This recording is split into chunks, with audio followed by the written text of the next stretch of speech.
તો સર્વત્ર બિરાજમાન ભગવાનનું જ્યારે મૂર્તિમાં તમે પૂજન કરતા હો તો એ અસત કામના નથી. પણ મૂર્તિનું પૂજન કરવા માટે મૂર્તિ કામના પૂજન કામનાથી તમે એમ વિચારતા હો કે આ ભગવાનની કામના, તો એ પછી મૂર્તિમાં એ સામર્થ્ય નથી કે ભગવાન બની શકે.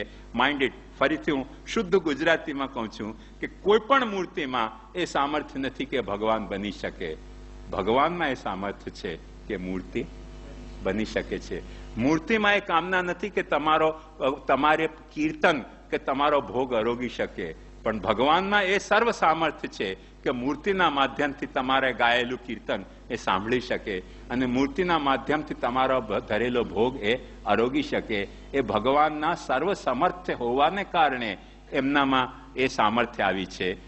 જે રીતે તમે ભજવા માંગતા હો તે રીતે તમારા ભજનને એ પ્રતિસાદ આપી શકે છે. તમારામાં કે જે માધ્યમથી પ્રતિસાદ આપી રહ્યો છે એ માધ્યમમાં એ સામર્થ્ય નથી કે ભગવાનનો પ્રતિસાદ તમને આપી શકે. એટલે આવશ્યકતા નિખાલસ ભક્તિભાવની છે. જે ભક્તિભાવને ભગવાન એક્સેપ્ટ કરે છે, ભગવાન એક્સેપ્ટ કરે છે તો એ ક્યાંય પણ આપી શકે. જરૂરી નથી કે મૂર્તિમાં જ પૂજન કરે, અહીંયા જ આવશે. હૃદયમાં પણ ભગવાનને પૂજો તો હૃદયમાં ભગવાન પ્રકટ થઈ શકે છે. વૃક્ષના પૂજો તો વૃક્ષમાં ભગવાન પ્રકટ થઈ શકે છે. ઢોરને પૂજો ને તો ઢોરમાં ભગવાન પ્રકટ થઈ શકે છે. એ વાતને રિયલાઇઝ કરવા માટે, રિયલાઇઝ કરાવવા માટે આપણે ત્યાં ભગવાન કચ્છપ રૂપે પણ જન્મ્યા, મીન રૂપે પણ જન્મ્યા, નરસિંહ રૂપે પણ જન્મ્યા અને વરાહ રૂપે પણ જન્મ્યા. હદ થઈ ગઈ ને. શા માટે જન્મ્યા? કેમ કે તમારામાં જો ભક્તિ હોય તો ભગવાન વરાહ રૂપે પણ તમને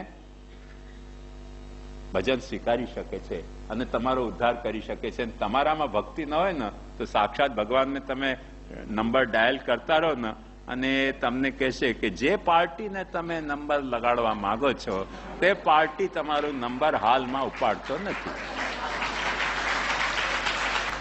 કેમ નથી ઉપાડતો? કેમ કે નંબર ડાયલ તમે ભક્તિથી નથી કરી રહ્યા. મુદ્દો ત્યાં આવી ગયો.